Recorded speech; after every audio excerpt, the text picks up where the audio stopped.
strong.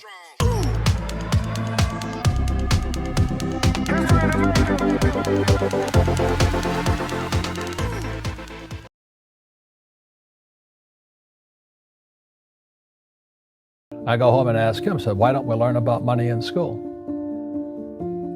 And he looked at me and says, because the government doesn't let us teach that subject. The government tells us what we can teach and what we can't teach. And I thought that was strange. And I said, but aren't we going to school to learn about money? He says, no, your job is to get a job. I said, but you get a job to earn money. He goes, no, you're supposed to just get a job. I went, no. Isn't the purpose of a job to earn money? He goes, you're correct. I said, so why don't I just learn about money? I can skip the job part, you know? And he got flustered and he said, if you want to learn about money, why don't you ask your best friend's father about money? And I said, why? That's Mike. So why ask him? He says, because Mike's father is an entrepreneur. And I said, what are you? He says, I'm an employee. I'm a government employee. I went, oh, what's the difference? He says, the difference is an entrepreneur must know about money, or they're no longer entrepreneurs. And he says an employee doesn't have to know anything about money, because the government will take care of them, the company will take care of them. So I'm all confused.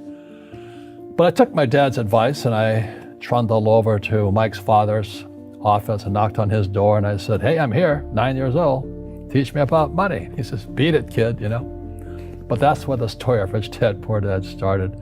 And finally, through persistence, my rich dad started teaching me about money on one condition. And that condition was he would never pay me. He says, the moment I pay you, you think like an employee. He says, that's the trap. Entrepreneurs work for free. And now I'm 9 years old, my head's going cracking in half. He says, you never want a paycheck. You understand that, kid? I said, okay, I got it. And he says, well, how do I make money? He says, that's what entrepreneurs figure out. It's like, so how do I learn about money? So he would just break out a Monopoly game board. So I would work for free. I'd pick up cigarette butts, and he had hotels and restaurants, and I would clean and do menial tasks. And as I got older, I started getting into office work and marketing and accounting, and I was an apprentice basically, but I always worked for free. And he would teach me about money, but the way he taught me about money was playing Monopoly. And finally one day I got upset. I said, well, when are you going to teach me about money? He says, what do you think we're doing? We're playing Monopoly. He goes, no. What do you think we're doing? We're playing Monopoly. He says, what do you think we're doing? So I don't know. I'm teaching you about money. And then that's when, you have one green house. He says, there's many formulas for great success in money. There's thousands of them, but one of the best ones is found on the game of Monopoly. It still is today. 4 green houses, 1 red hotel. I said, what? He says, one of the greatest ways to acquire great wealth is playing Monopoly in real life. 4 green houses, 1 red hotel. Well, is that all there is? He goes, that's it. And he says, what do you think I'm doing? And I went, I don't know. So then he took me out and he showed me his greenhouses. And 10 years later, when I was 19, I was now in school in New York, and I come back to Hawaii, and Rich Dad had bought the biggest piece of land smack dab in the middle of Waikiki Beach. And when you go to Waikiki Beach today, you'll see the Hyatt Regency Hotel. That was his hotel. Just like the game of Monopoly. Just like the game of Monopoly. Acquired assets and they became bigger assets. He just kept what's called an assemblage, because that property wasn't that big at the time. So he had to buy out all the small guys. Because Waikiki was a little dirt water little town. So he'd buy out this shop owner and buy that shop owner. And it took him a while, but he finally assembled this large piece of property. And then he and Hyatt put up this giant hotel. It just sold for $800 million. So that's how I learned about money.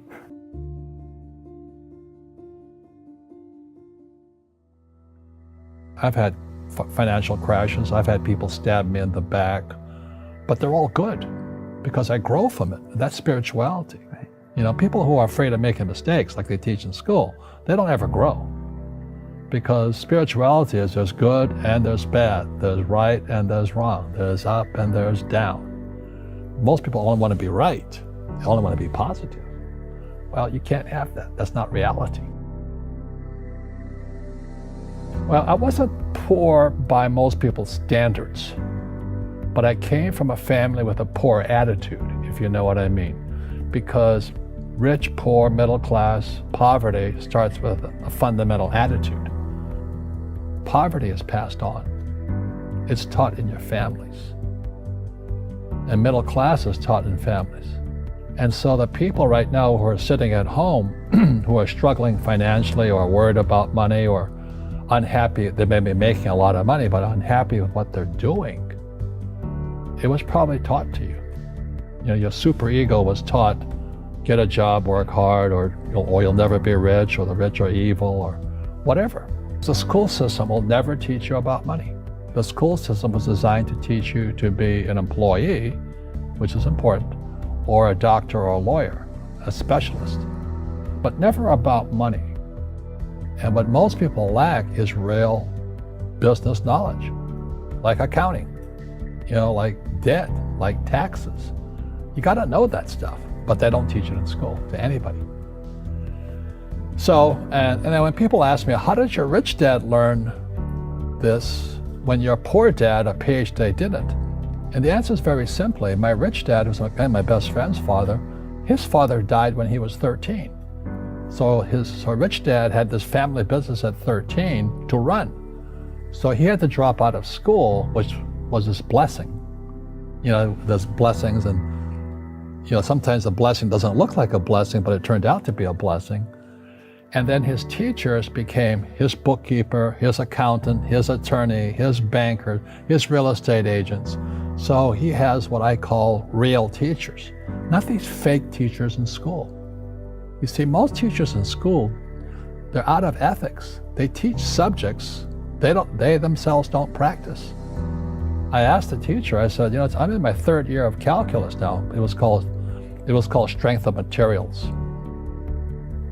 I said, am I ever going to use this stuff? He goes, no.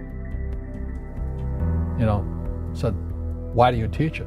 He says, because I get paid. I said, do you ever use it? He goes, no. And that's why, you know, you have to, in life, one of the things I suggest to people, you got to find a real teacher versus a fake teacher. And a fake teacher is somebody who doesn't do what they teach. And a real teacher is doing what they teach every day. So my accountants, my attorneys, they're in it every single day. That's how I learn, because every day I'm solving problems in my business.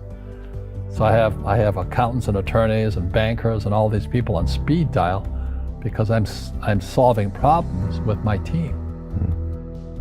I see you giving this knowledge out, and yeah. Do the rich people cringe and say, don't tell them that, Robert? Yes. Don't tell people what you know. Right. Keep them poor. But, you know, unfortunately, the poor, as was in the Bible, I'm not real religious, the poor will always be amongst us because it starts up here. Right, it's that fear mentality.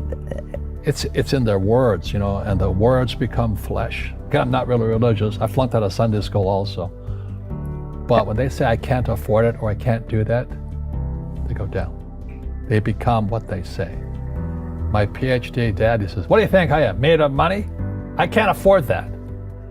And my rich dad would say, that's why he's poor.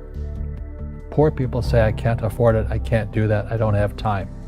Because this is an escape. It's an escape, you know what I mean? It's easy to say, I can't afford it. And your rich dad used to say what instead of, I can't afford it? How can I afford it? How can I do that? You know, what would it take, or why should I do that? He says that a question opens the mind, a statement closes the mind. See, when you say, I can't afford it, your mind shuts down, and you become what you say. Rugby is a team sport, but so is soccer. The rules are different. And other people are golfers. They play by themselves. And so everybody's different. So my game financially is business, number one. Second is real estate. So what I say to young people is, you find your game.